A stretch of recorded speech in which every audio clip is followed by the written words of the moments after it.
Hola, mi nombre es Joe Owen. Bienvenidos a Respuestas con Joe y Mateo. Sigo haciendo reacciones a videos. Yo no he visto estos videos antes y lo que quiero hacer es reaccionar de acuerdo en el momento que estoy viendo y espero que con esta ayuda podemos pensar de una manera objetiva, bíblica, sobre los pensamientos del mundo occidental. Así que sin mayores rasgos, vamos a empezar y no sé el nombre de este joven, pero vamos a ver lo que dice. En filosofía medieval descubres que Jesucristo prácticamente no tuvo nada. Perdón, tuve que parar de inmediato. En filosofía medieval, me imagino que lo que quiere decir es escolasticismo medieval.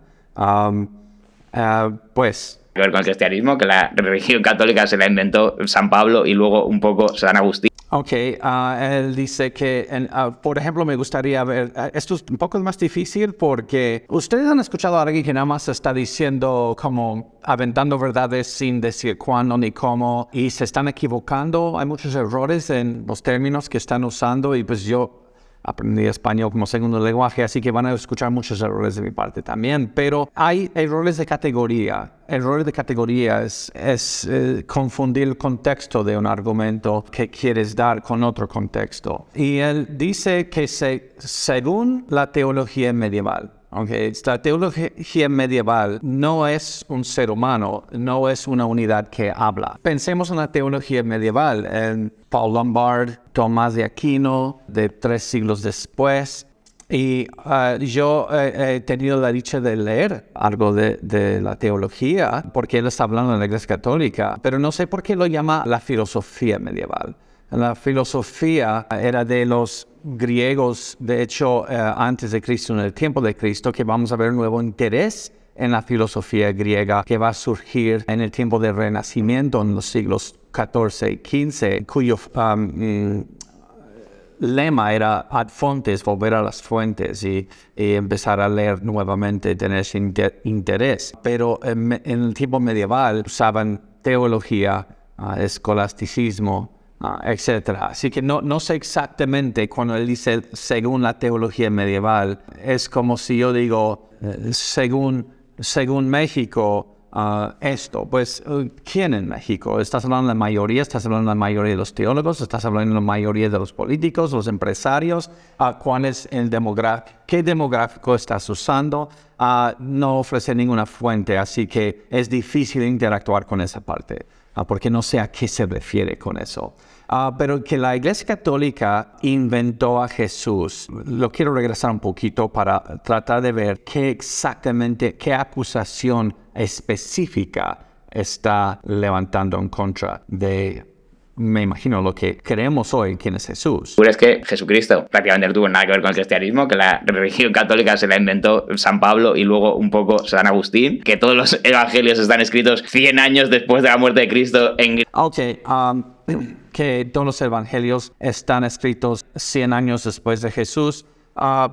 Eso también es un error que podemos comprobar. El parcial manuscrito más antiguo que hoy tenemos es P52 y se ha fechado entre 20, a veces 25 algunos, a veces algunos 50, pero tiene la posibilidad de ser desde el tiempo del apóstol Juan o 25 años después, ni una generación después de Juan. Y otra cosa es, pues mira, me encantaría entrar mucho en la tradición manuscrita, pero desde el segundo siglo tenemos cartas del Nuevo Testamento en siriac, en latín, y no están centralizados. Así que primero en griego y otros mínimo 2 lenguajes desde el segundo siglo, y no hay ninguna iglesia central que los están manejando o controlando.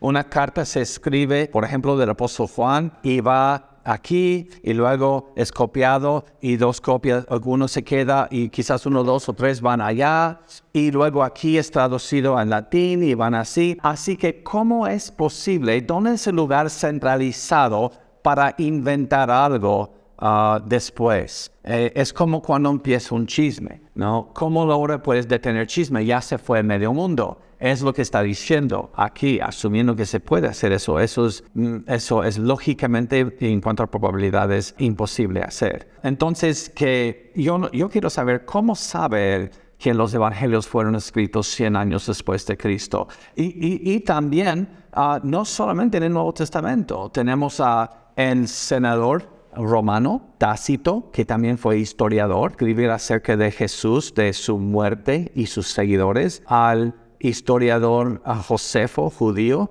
del tiempo de Jesús, que también escribe acerca de Jesús.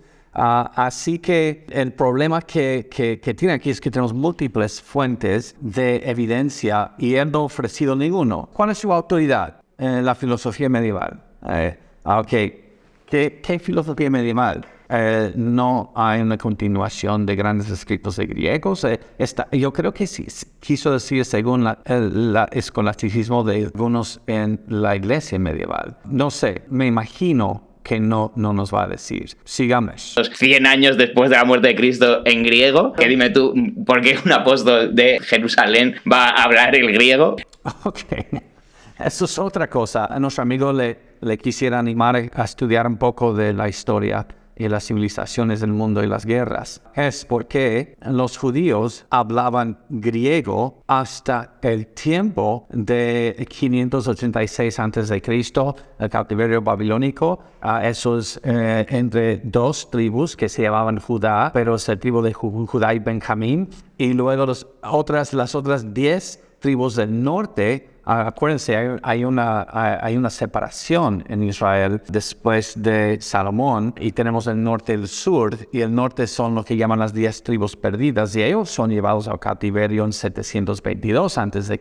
y ellos aprenden otros lenguajes en su estadía ahí. Para el tiempo de Jesús están hablando en arameo y el lenguaje escrito de su tiempo es griego. Ahora, ¿por qué griego? Porque Alejandro Magno lleva la cultura y lenguaje griego al Medio Oriente. Eso se llama helenismo. Y ahora los escritos están en griego. Y esos documentos irán a iglesias greco-romanas, donde aún necesitarían entender el evangelio de esa manera. Así que, ¿por qué un judío de ese tiempo? Pues mira, es como decir, ¿por qué los niños en los Estados Unidos, que sus padres vienen de México, por qué esos niños hacen su tarea en inglés en el colegio? Si son mexicanos, ¿qué haría un mexicano escribiendo niño a una tarea en inglés en los Estados Unidos? Porque es el lenguaje escrito en el sistema escolar. Y es por eso. ¿Cómo puedo hablar de tanta falacia ahí? Número 1, apela a autoridad. Según la filosofía medieval, aún me quedo con ganas de saber a qué se refería. Y otra cosa es, dicen la iglesia católica, se refiere, me imagino, a la iglesia en Roma. El problema también con eso es que la iglesia nunca ha sido centralizada completamente.